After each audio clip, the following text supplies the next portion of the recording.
أعوذ بالله السميع العليم من الشيطان الرجيم بسم الله الرحمن الرحيم والصلاة والسلام على سيدنا محمد وعلى أهله وصحبه أجمعين. Aujourd'hui, nous allons aborder un devoir. Ce devoir est assez long à expliquer parce qu'au sein de celui-ci réside ce que je considère comme étant une incompréhension ou un manque d'information au niveau de notre noble communauté. Nous allons aujourd'hui nous poser autour d'un des éléments d'incompréhension liés au devoir que nous avons vis-à-vis du prophète sallallahu alayhi wa sallam. Pour commencer, par rapport à la famille du prophète sallallahu alayhi wa sallam, sachez que il y a plusieurs versets du Coran il y en a 3, qui sont descendus concernant la famille du prophète sallallahu alayhi wa sallam. L'un d'entre eux, en vérité, concerne sa famille avec la filiation jusque Sidna Ibrahim alayhi salam. Le second, jusque Sidna Moussa alayhi salam. Et le troisième concerne réellement sa famille. Ce troisième réside dans la sourate Al-Ahzab, verset 33, où Allah Azza wa Jal dit « Allah veut que vous vous débarrassiez de toute souillure. Allah veut que vous vous débarrassiez de toute souillure. Ô gens de la maison » du prophète, sous-entendu, ô gens de la maison, et veut vous purifier pleinement. Allah ne veut que vous débarrasser de toute souillure, ô gens de la maison, et veut vous purifier pleinement. Ici, dans ce verset, Allah Azza wa Jal emploie le terme ô gens de la maison, al-bayt. Et ce terme restera comme appellation pour la famille du prophète sallallahu alayhi wa sallam, siècle après siècle. Alhamdulillah wa shukru lillah.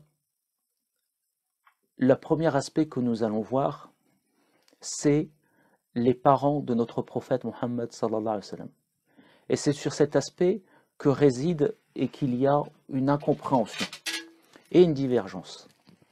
Qu'est-ce que la divergence? La divergence, c'est lorsque, et je me suis déjà expliqué dans plusieurs leçons, c'est lorsque des savants avec une méthodologie commune arrivent à des avis différents, ce qui est assez régulier chez les savants, et donc ce n'est pas quelque chose d'étrange ou quelque chose de bizarre ou quelque chose qui devrait nous amener le soupçon. Effectivement, de nos jours, on a l'habitude de toujours exiger, et particulièrement lié à la religion, souvent les musulmans ont cette démarche où tout est blanc, tout est noir, où c'est bon ou c'est pas bon.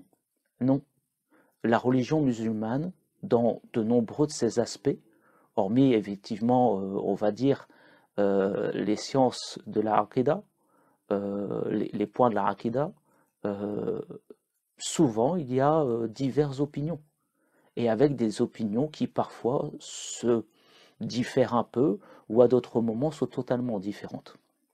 Concernant cette question, sachez donc qu'il y a divergence entre les savants, c'est-à-dire sur la question des parents du prophète sallallahu alayhi wa sallam. Cependant, il est important, comme pour toutes les divergences, mais encore plus pour celle-ci, de garder les politesses et le respect entre les différentes parties.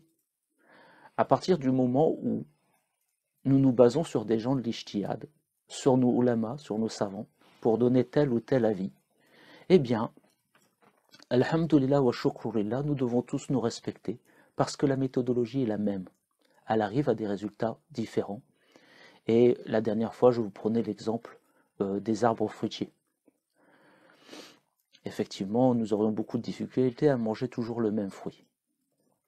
Il semble parfois extraordinaire, voire incompréhensible, voire inadmissible que certains prennent un avis différent du nôtre.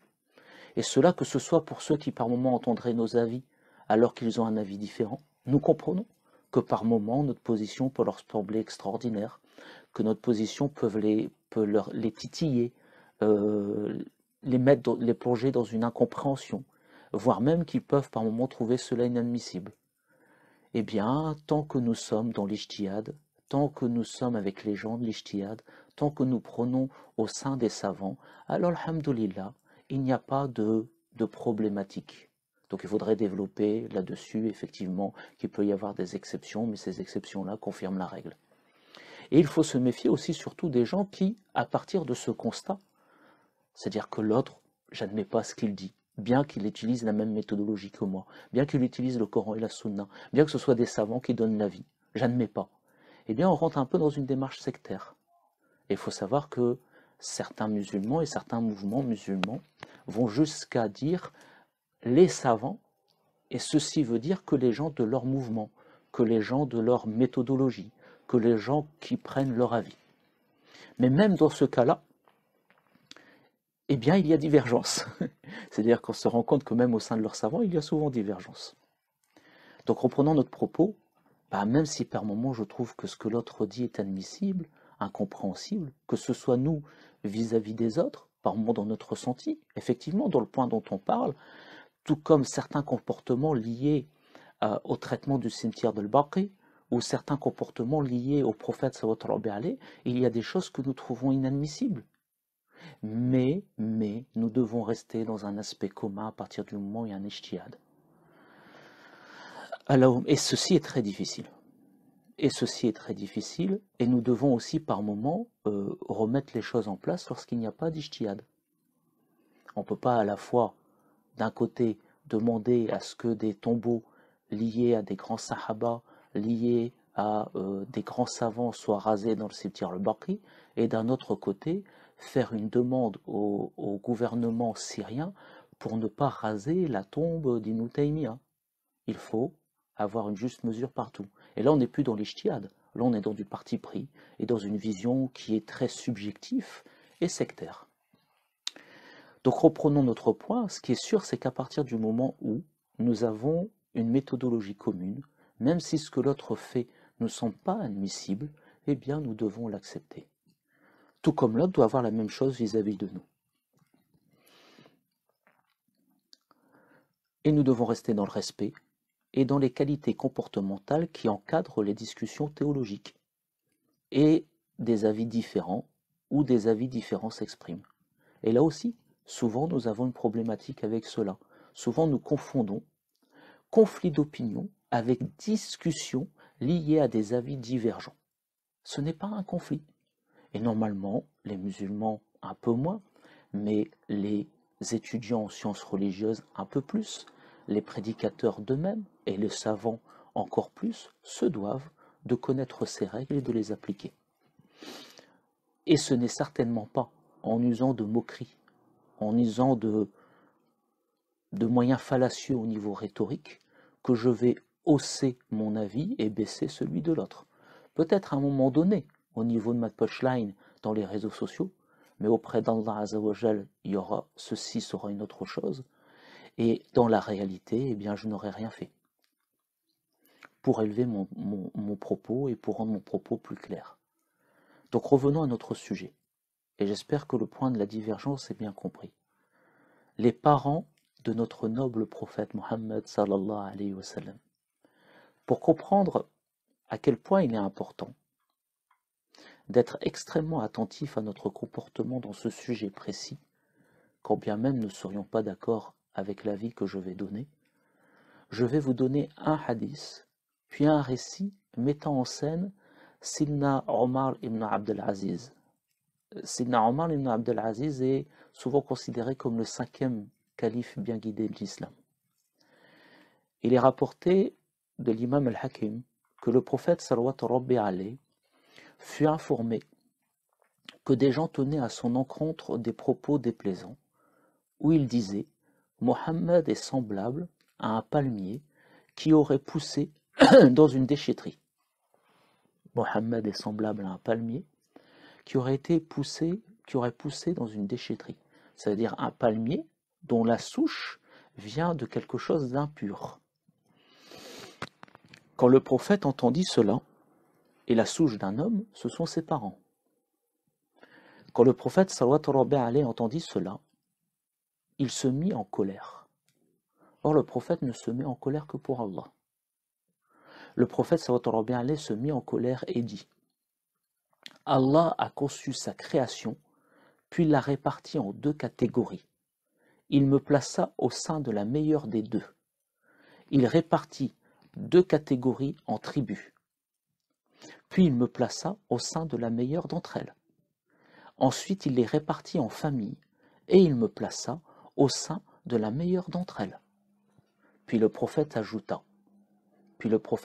sallallahu alayhi wa sallam, je suis celui d'entre vous qui a la meilleure des tribus et la meilleure des familles. La meilleure des tribus et la meilleure des familles. Certaines personnes disent, et c'est pour se tenir en vérité le fait qu'on n'a pas à avoir d'égard vis-à-vis des parents du prophète, sallallahu alayhi wa sallam, donc ceux qui prennent le parti de dire que non, les parents du prophète, et vous verrez après je vous donnerai le hadith, sont destinés à l'enfer, qu'on n'a pas à avoir de politesse particulière vis-à-vis d'eux, disent, ici, dans les hadiths que nous allons citer avec la terminologie meilleure, ceci veut dire que c'était à leur époque ceux qui faisaient les meilleures actions. Mais ça n'a rien à voir avec leur, avec leur foi. Alhamdoulilah, Allah, le hadith commençant, et vous allez voir, il y a d'autres hadiths, commence par Allah a conçu sa création, puis l'a répartie en deux catégories, et il me plaça au sein de la meilleure des deux. Donc de toute la création, à votre avis, c'est quoi les deux catégories? Donc le prophète sallallahu alayhi wa sallam nous montre qu'il vient de la meilleure des familles, et l'entendement de nos chouyours et de nos savants là-dessus est de dire que les meilleurs est ceux qui avaient la meilleure des foi. Approchons-nous maintenant, après le hadith, comme je vous avais dit, sur le récit d'Abdelaziz, de Omar ibn Abdelaziz, radiyallahu ta'ala anhu. Sina Omar ibn Abdelaziz, comme je vous l'ai dit, est considéré comme le 5e calife bien guidé. Une fois,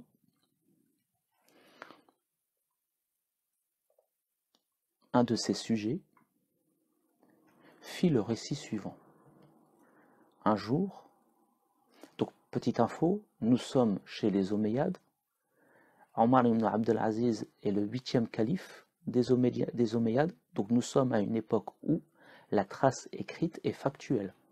Nous sommes à une époque où les gens prenaient en note, il y avait des scripts. Le monde musulman avait été bien avancé dans l'ensemble des sciences, et donc il y avait des sources qui notaient l'ensemble de ces choses.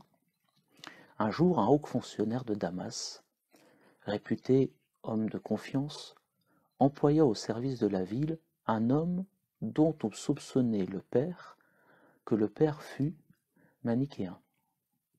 Informé de cette nomination, le calife Omar ibn Abdelaziz convoqua le fonctionnaire et lui demanda « Comment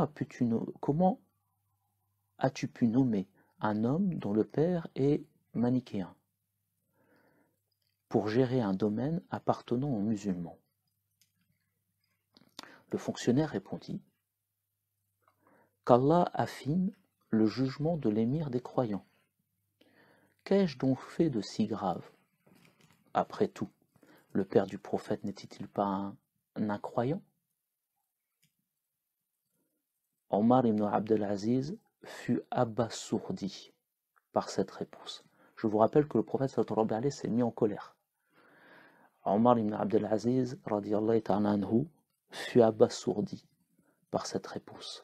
Et il s'écria « Ah, oh, oh !» Vous voyez une onomatopée qui exprime l'étonnement, plein d'émotions différentes. Puis, il reprit ses esprits tellement il avait été choqué de l'analogie que la personne avait faite.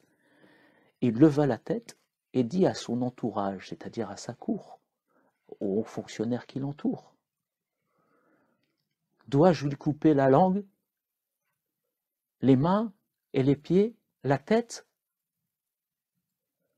Il se tourna vers le fonctionnaire et dit, « Va, mais tant que je serai vivant, plus jamais tu ne t'occuperas des affaires des musulmans. » Donc ici, nous avons quand même des informations qui doivent nous laisser songeurs et qui doivent nous amener à une sagesse concernant ces sujets. Attention, entrer dans ces points-là pour affirmer des propos qui sont blessants, qui sont déshonorants, qui viennent toucher à l'honneur, à l'intégrité du prophète Mohammed sallallahu alayhi wa sallam, ce sont des propos qui peuvent susciter énormément de méfaits sur la personne qui les dit.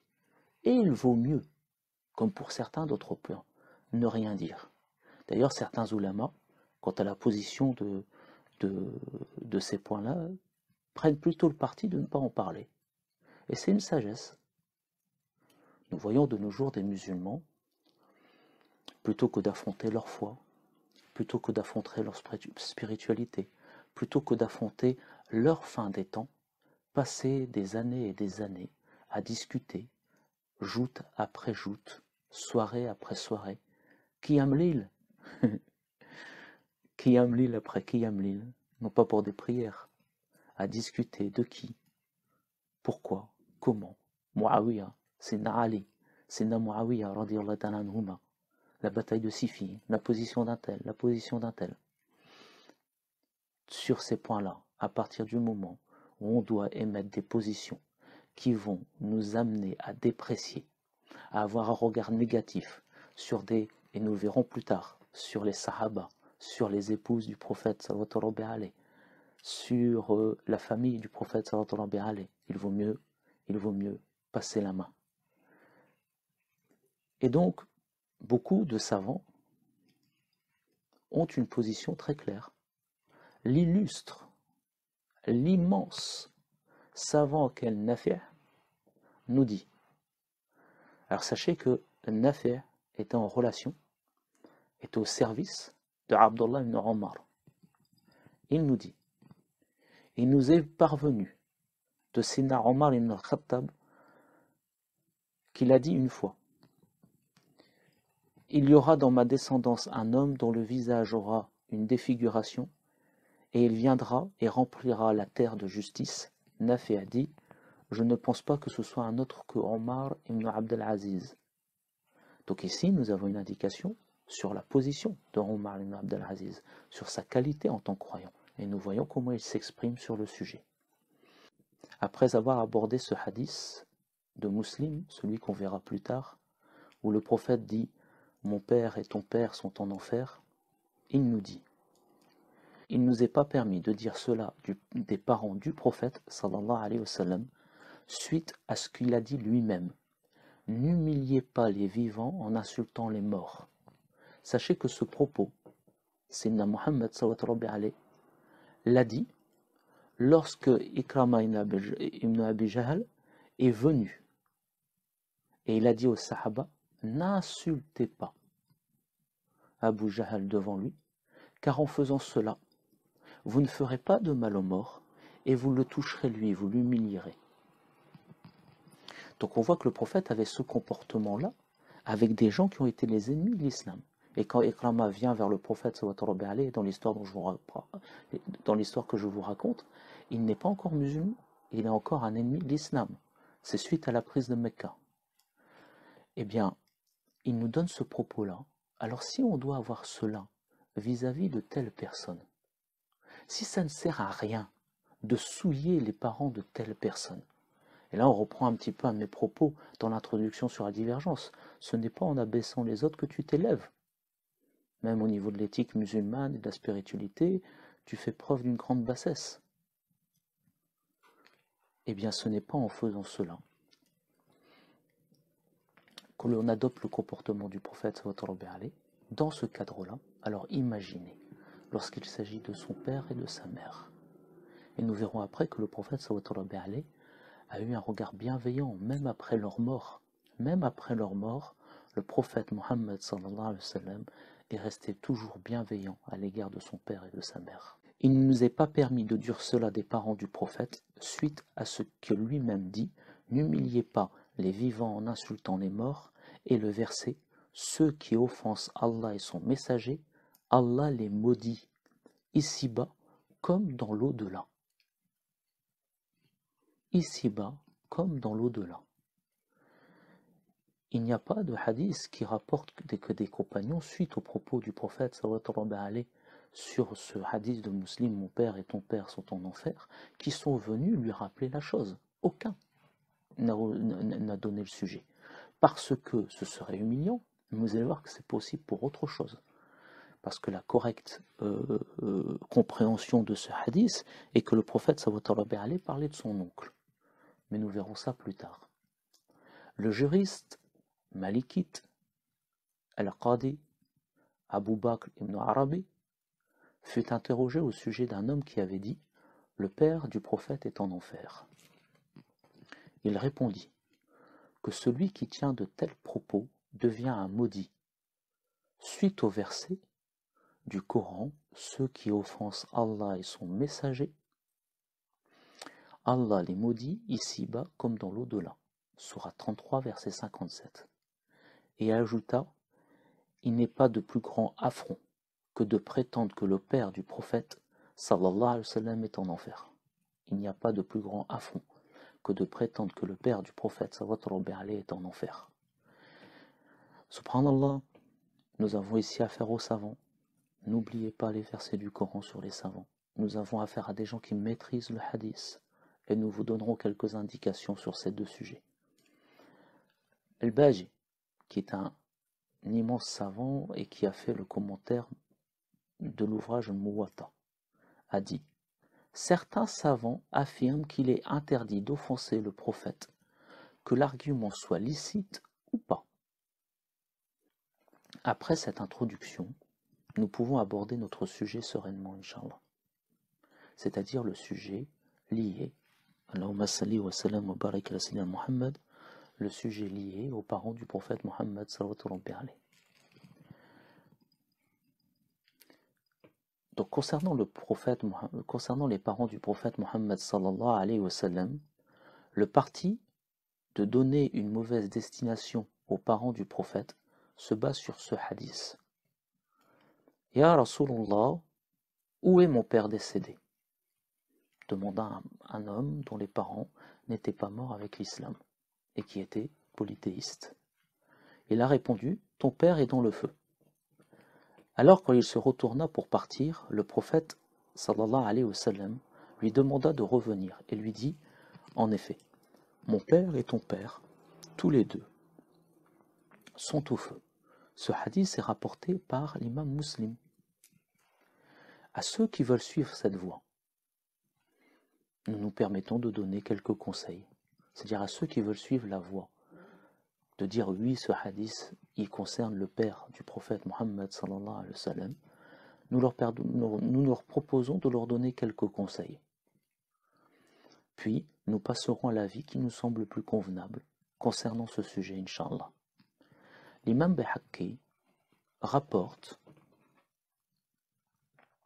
que Tarq ibn Ali a dit « J'ai entendu le prophète Muhammad sallallahu alayhi wa sallam dire « S'il m'avait été donné de connaître mes parents, ou l'un des deux, et que, me trouvant en prière, même après avoir récité la Fatiha, ils aient appelé « Ya Muhammad », j'aurais répondu sur le champ « Me voilà ».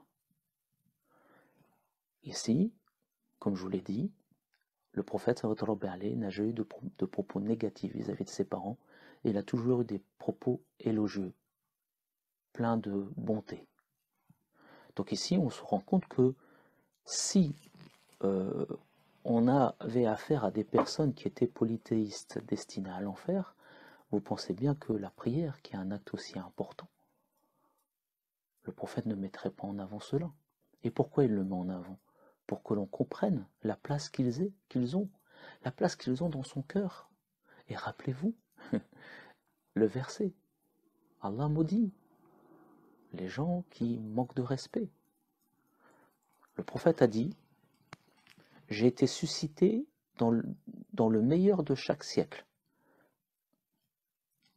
de la postérité d'Adam, siècle après siècle, jusqu'à apparaître dans celui-ci.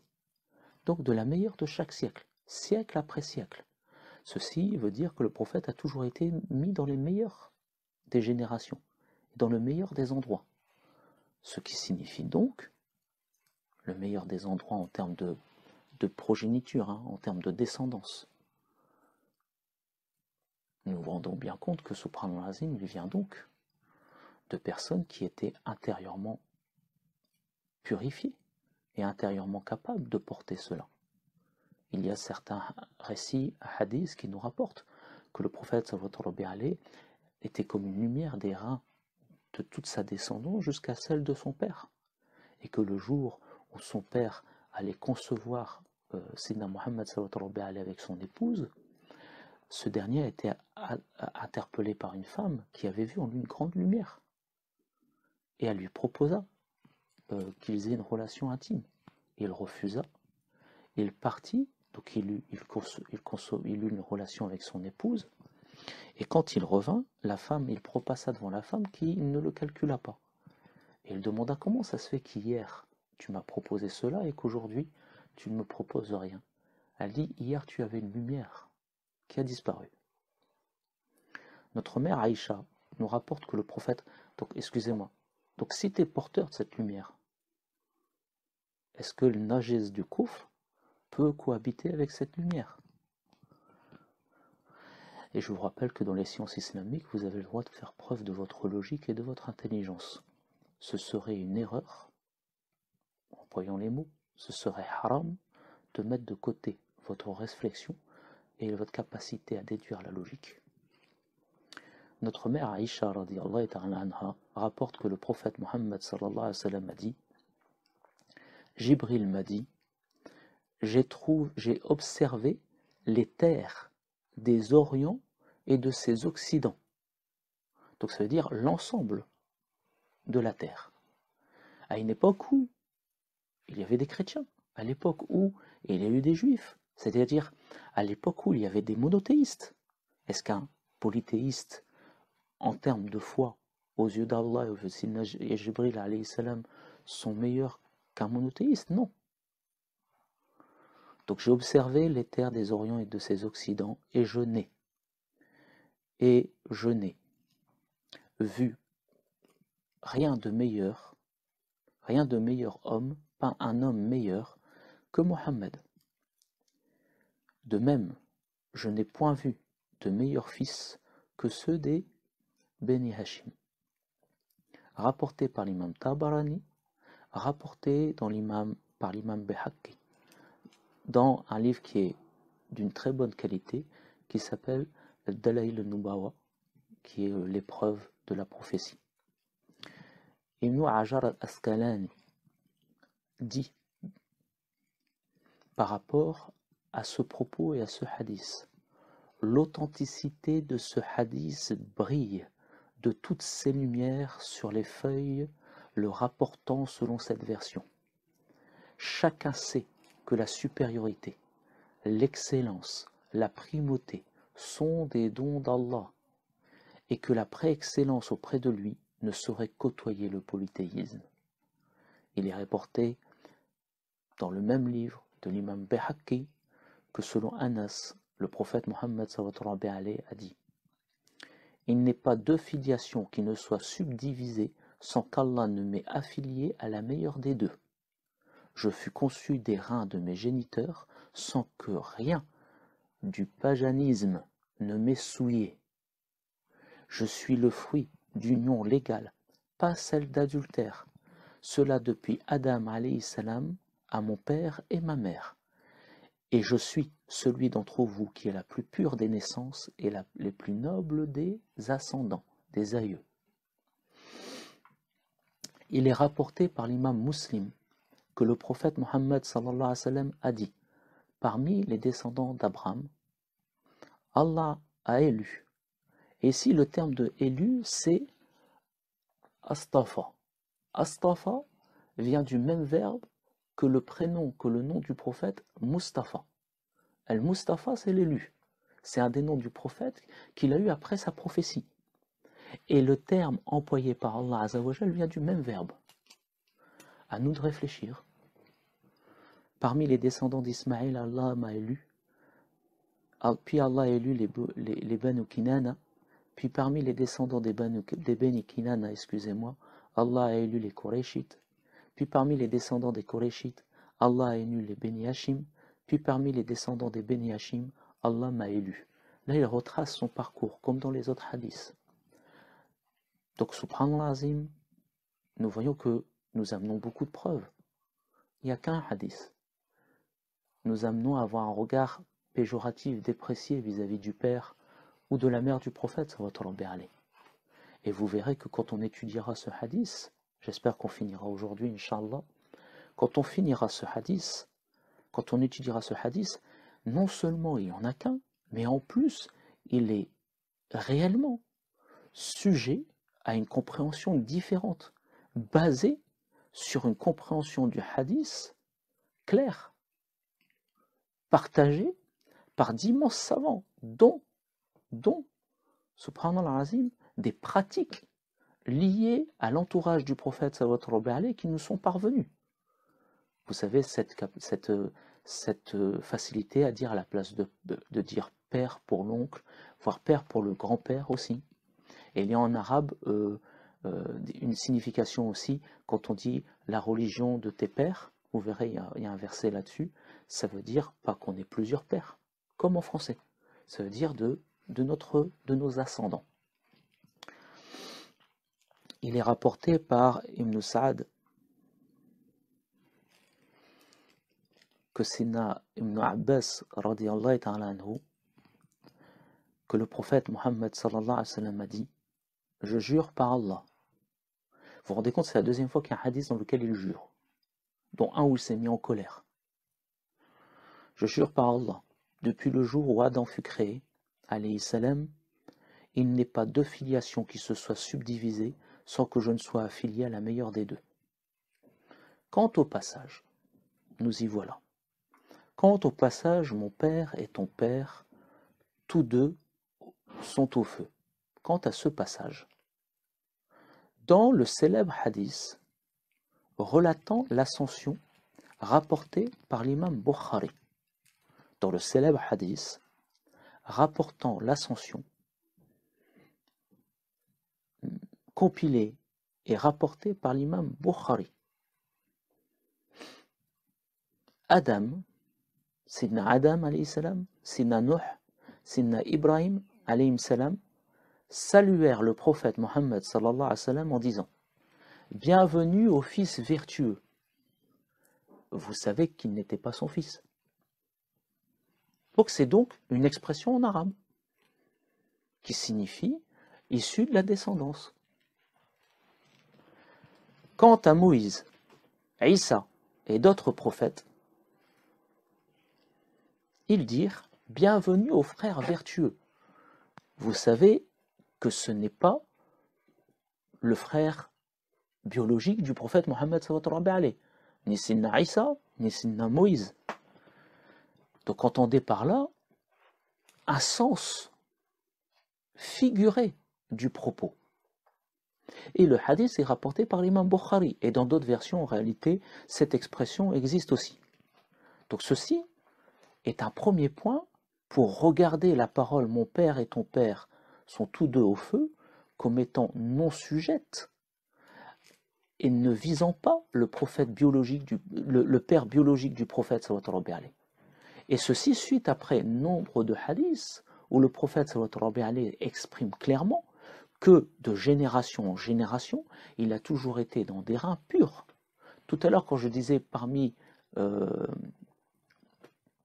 les Kinana, il a élu les Koréchites. Attention, on ne parle pas de l'ensemble de la descendance. On parle de par où est passé le prophète, sallallahu alayhi wa sallam. Dans le célèbre hadith relatant l'ascension, nous voyons que l'expression frère, fils s'exprime avec plusieurs sens, dont des sens figurés qui ne viennent pas poser le fait que ce serait un fils biologique ou un frère de sang, mais une expression. Ainsi, dans les 4 écoles juridiques les plus connues, les imams ont pris un avis inverse à des hadiths rapportés chez l'imam Muslim ou chez l'imam Bukhari. Ils ont le droit de faire ça? Eh bien, écoutez le reste. Uniquement parce qu'ils avaient des arguments contradictoires. J'ai le droit de faire ça? Celui qui n'est pas savant a le droit de faire ça? Non. Nous ne possédons pas cette capacité-là. Revenez à mon introduction. Nous suivons l'ensemble des gens qui ont une capacité chez les savants. Et cette méthodologie-là fait en sorte que nous soyons tous d'accord, que le résultat soit bleu, vert, rouge ou noir ou blanc. Donc ici, on repose la même chose. Et les savants le reposent de façon très clairement. Ils peuvent reconsidérer un hadith chez l'imam Muslim ou chez l'imam Bukhari, non pas parce qu'ils ne le considèrent pas comme sahih, ils le considèrent évidemment, mais parce qu'il y a des arguments contradictoires qui les autorisent à le faire. Par exemple, un autre hadith est venu les abroger. Et parmi les hadiths, il nous est souligné que le hadith de l'imam Muslim concernant sur le père du prophète sallallahu alayhi wa sallam fait partie des éléments qui sont mis de côté pour signifier le fait que ça concernerait le père biologique du prophète Mohammed sallallahu alayhi wa sallam. Premièrement, il est attesté, ensuite, après ce premier point, lié au voyage nocturne, il est attesté que c'est sous le nom de père de Mohammed que l'on surnommait Abu Talib à son époque. C'est son père? Non. Pourquoi ils le font? Parce que c'est un usage de la langue de l'époque. C'est une expression de l'époque. Il était son oncle. Et c'est comme cela qu'on parle. Ceci continue à exister dans des contrées arabes. C'est pour cette raison que ses contemporains s'adressaient à lui en disant « Dis à ton fils ». Donc là, on rentre dans Sirah al-Nabi. Et là aussi, les exemples que je vous donne sont des exemples sahih. Ceci ne souffre pas la contradiction. Qu'on ait pris un avis ou l'autre. Il dit, donc les Qurayshites disent, dis à ton fils qu'il cesse d'offenser nos dieux. Dis à ton fils. Il ne savait pas que c'était pas son fils. Étaient-ils tous séniles?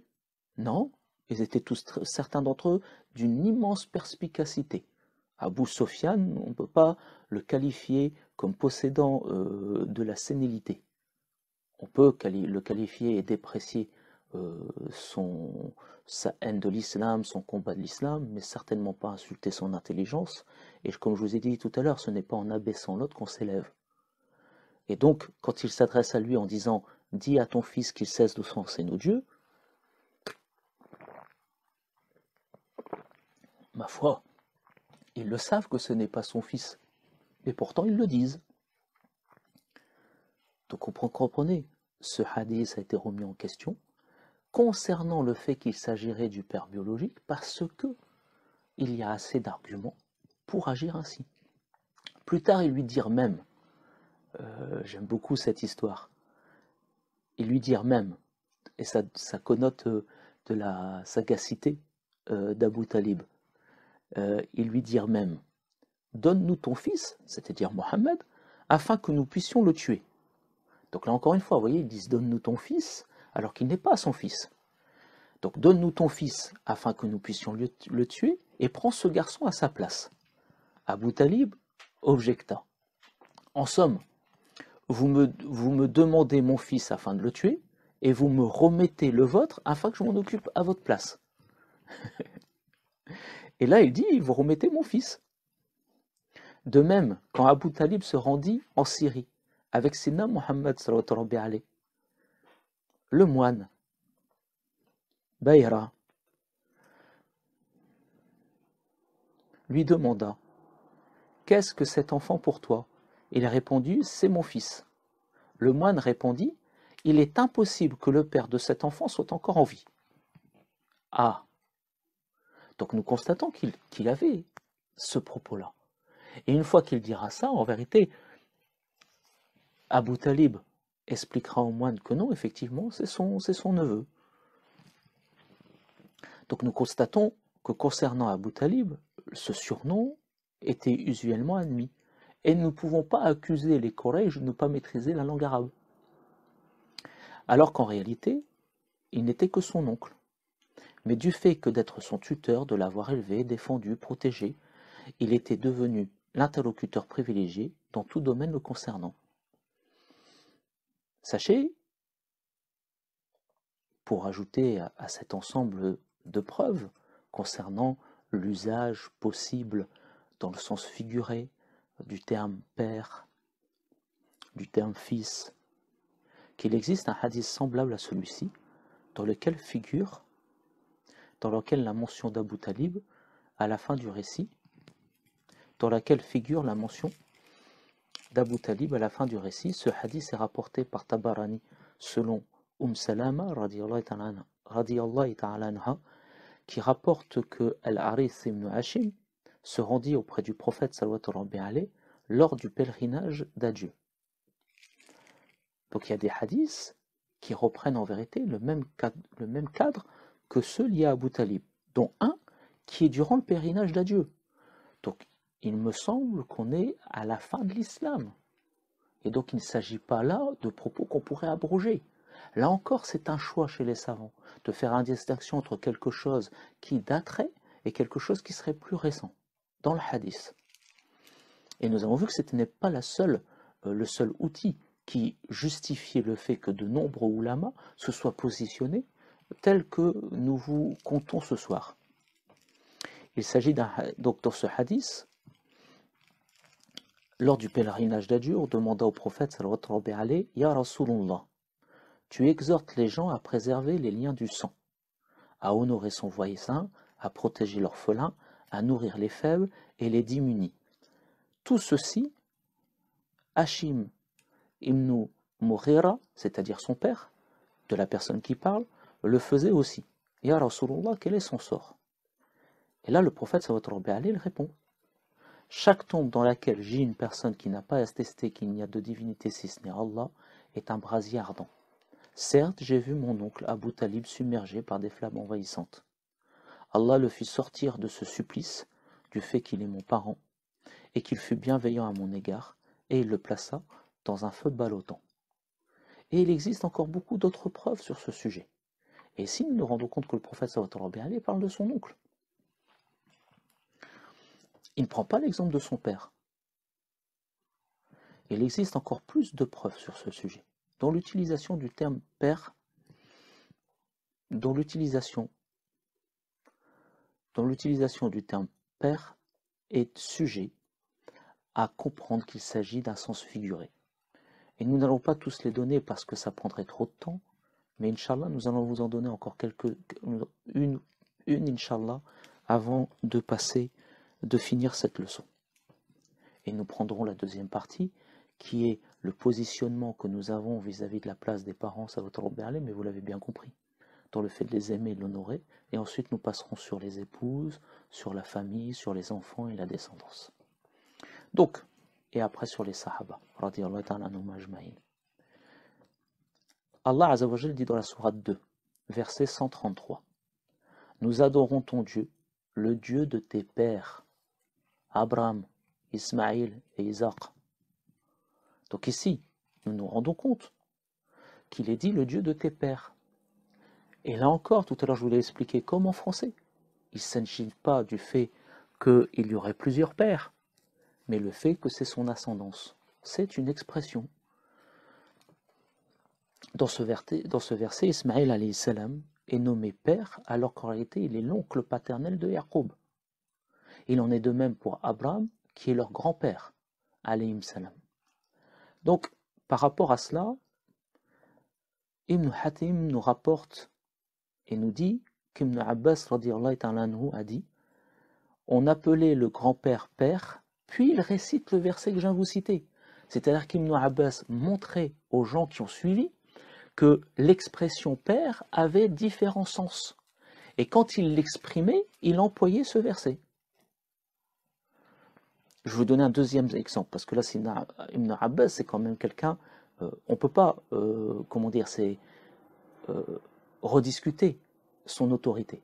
Et c'est quelque chose qui va appartenir aux savants. Il y aurait plusieurs exemples, mais on a essayé de vous donner que quelques points de vue. Sachez que les points de vue que j'ai donnés ne sont pas exhaustifs. C'est un résumé.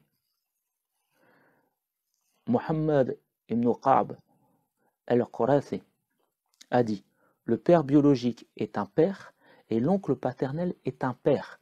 Puis il récita ce verset. Donc, maintenant, malgré tout ce qu'on a dit,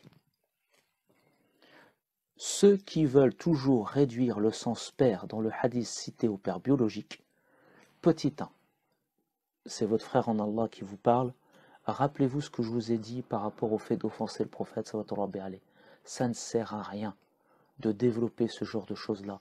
On ne dit pas du mal de tout ce qu'il y a autour du prophète, ce qui pourrait le toucher, que ceci soit sahih ou pas. C'est pas le fait qu'on remettra en cause sahih. Là, on remet en cause le fait, non pas que le hadith n'est pas sahih, mais l'entendement du hadith. Mettez-le de côté. Ça peut vous nuire. Vous n'avez pas ni une chance au grattage, ni une chance au tirage. Vous êtes perdant à tous les niveaux. Donc il vaut mieux faire du gagnant-gagnant. Par moments, il vaut mieux s'abstenir. À ceux qui veulent toujours réduire le sens de père dans le hadith cité au père biologique, alors nous leur donnons ces conseils, que nous appliquons aussi à nous-mêmes. On se l'applique aussi à nous, mes bien-aimés frères et sœurs, et particulièrement à nous. Parce qu'Allah, il est témoin qu'on est conscient de notre faiblesse et qu'on est conscient de notre capacité à l'erreur et de nos manquements. Et d'ailleurs, c'est pour cela qu'on a un suivi si scrupuleux des personnes pieuses et des savants, parce que nous sommes conscients que nous n'avons pas la capacité et la sagesse d'aborder ces sujets-là convenablement sans leur éclairage. Et je dirais, bien que ce dernier passage est là pour aider nos frères et nos sœurs qui auraient un autre avis à rester dans le respect, j'ai même envie de dire que j'espère que cette leçon, pour tous ceux qui essayent de se convaincre, parce qu'il y en a beaucoup dans notre communauté comme cela, ils adhèrent au tasawuf, mais en vérité à l'intérieur d'eux il y a un tashwish. Ils adhèrent à ces idées-là, mais à l'intérieur d'eux ça bouge encore. J'espère que ce soir je vous ai donné assez d'éléments, parce que quand ils entendent le hadith de Muslim, non, il faut être ferme dans vos positions. Vous avez pris un avis suivant une méthodologie éclairée et saine, suivez-le.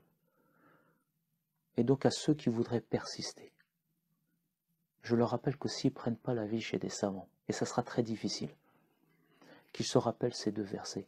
Nous avons cité beaucoup de savants. Entre tous les serviteurs, seuls les savants ont la crainte d'Allah. Verset 35, sourate 35, verset 28. Ces exemples, nous les destinons aux hommes, mais seuls les savants sont à même de les comprendre. Sourate 29, verset 43. Donc faites gaffe. C'est des savants qu'on a cités jusqu'ici. C'est des savants qu'on a cités. Et nous aurions pu, il y a une magnifique explication de Shirtinjani, Qadassallahu sirrul aziz, sur justement cette notion de père au travers d'un verset lié à Sidna Ibrahim alayhi salam. Nous ne l'avons pas cité, nous avons essayé de réduire afin que, il y a beaucoup de gens qui ont une maladie. On leur parle de hadiths, de versets, issus de Sahaba, rien en étant dans les clous, en jalonnant les choses, en prenant que des maîtres de ces sciences-là, et, subhanallah azim, ils pensent que c'est un propos de soufi.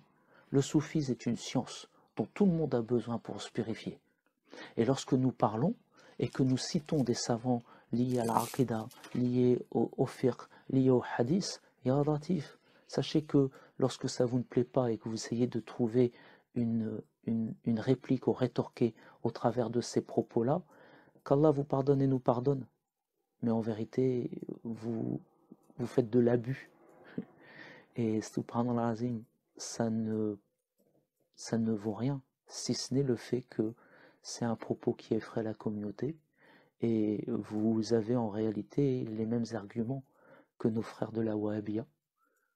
Vous pariez sur la crainte, vous pariez sur la peur de l'autre pour pouvoir insuffler vos tashwish.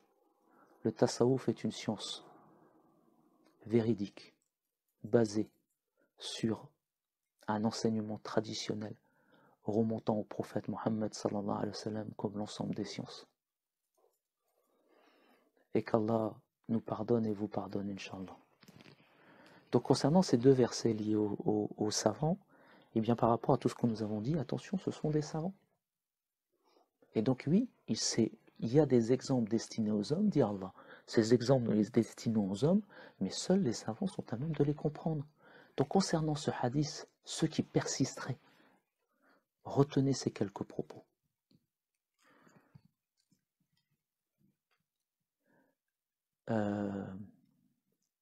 Sidna ibn Abi Zayd al-Maliki rapporte que Sofiane a dit: le hadith est un gouffre, sauf pour les juristes.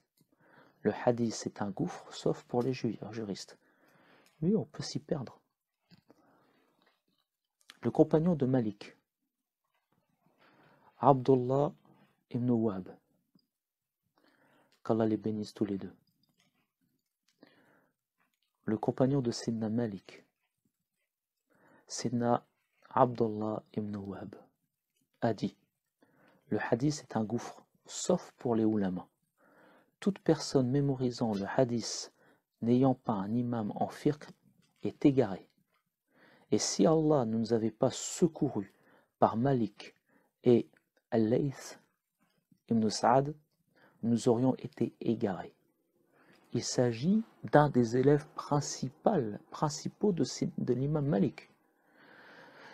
Ibn Wahb le même dit, et subhanallah, ce hadith, il nous a fait beaucoup réfléchir. Sans Malik ibn Anas et Al-Layth ibn Sa'ad, j'aurais péri. J'ai toujours cru que tout ce qui était authentiquement rapporté venant du prophète devait être mis en pratique. Regardez. Et ce sont les savants qui l'ont éclairé. Il y a d'autres propos où par rapport à un savant qui avait plus de 100 000 hadiths, certains fuqaha lui ont dit ça tu mets de côté, ça tu gardes, ça tu mets de côté, ça tu gardes. Et ceci m'a rappelé le fait que ces dernières années, certaines personnes se sont réformées et repenties d'une vision Qalla Allah Qara Rasoul, sans adhérer à une méthodologie traditionnelle. Et subhanallah azim, on est dans le même cas de figure. Les savants, lorsqu'ils parlent d'une chose, tu crois quoi? Tu crois qu'ils ne savaient pas que le hadith était sahih? Ya Rab. Et c'est une immense prétention que de dire que siècle après siècle, moi ici et maintenant, j'ai un meilleur avis que tout cela, que tous les savants réunis, et que tu peux aller directement à la source, salaf salih, et faire ton interprétation, sans donner quoi que ce soit au travers. C'est un hadith sahih, point. Ya Rab. Qu'Allah nous guide. Je finirai, Inch'Allah, par un propos de l'imam Shafi'i. Magnifique propos de l'imam Shafi'i. Et de Moula Ali al-Qari. Donc l'imam Shafi'i, radiyallahu ta'ala anhu, a dit: vous, les savants du hadith, vous êtes les pharmaciens, tandis que nous, les juristes, nous sommes les médecins. Vous, les savants du hadith, vous êtes les pharmaciens, tandis que nous, les juristes, nous sommes les médecins. Et dans son commentaire, Moula Ali al-Qari a dit: les premiers savants ont dit, le savant du hadith sans connaissance du fiqh, le savant du hadith sans connaissance du fiqh, est tel le vendeur de médicaments qui n'est pas médecin, est tel le vendeur de médicaments qui n'est pas médecin. Il est en leur possession de ces médicaments et de ces hadiths, il est en leur possession, mais il ne sait pas quoi en faire. Et les savants du fiqh, sans connaissance du hadith, sont-elles des médecins sans médicaments? Sont-elles des médecins sans médicaments? Il connaît les remèdes, mais n'en a pas de disponible. Il connaît les remèdes, mais il n'en a pas de disponible. Donc, Inch'Allah, lors de mon prochain cours, certainement dans les jours qui suivent sur ce sujet, je vous donnerai donc la position correcte que nous avons vis-à-vis du père et de la mère de notre prophète Mohammed sallallahu alayhi wa sallam. Inch'Allah, bientôt vient le mois de Ramadan. Et donc nous espérons que durant ce mois de Sha'aban, en rappelant les droits que le prophète sallallahu alayhi wa sallam a sur nous, eh bien nous susciterons chez Allah azza wa jal une générosité très grande durant le mois de la générosité. Al-Nabi awla bil mu'minin min anfusihim, nous dit Allah Azza wa Jal. Le prophète, il est plus proche, plus noble, plus important pour les croyants que eux-mêmes. Et donc nous essayons, au travers d'appliquer, nous rappeler les droits du prophète, sallallahu alayhi, que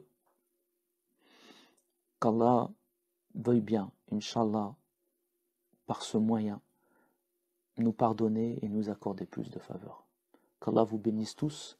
Pensons à nos malades, qu'Allah fasse de ce confinement une période où on se ressource auprès d'Allah et auprès du prophète Muhammad sallallahu alayhi wa sallam.